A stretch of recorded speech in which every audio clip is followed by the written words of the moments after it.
Проценката за тоа кој е лош, а кој добар возач е чисто субјективна.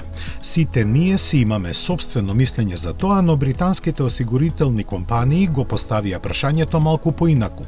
Именно тие со анализата на бројот на возачите кои добиле казна или предизвикале сообраќајна незгода, дојдоа до заклучок дека најлоши се оние кои возат германски автомобили.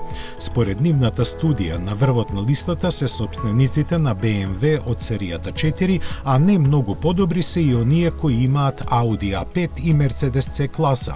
Всушност, меѓу најлошите 10, дури 8 возачи поседуваат автомобил од овие 3 марки, најмногу на Mercedes.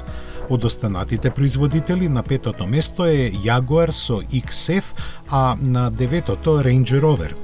Многу слична е и статистиката за висината на поборувањата што возачите ги имаат од други лица кои им нанеле штета на нивните автомобили. Сепак наведуваат дека такво нешто е и очекувано заради моќноста и цената на возилата, што го подкрепуваат со дното на листата на кое се наоѓаат исклучиво мали градски автомобили, главно од А сегментот.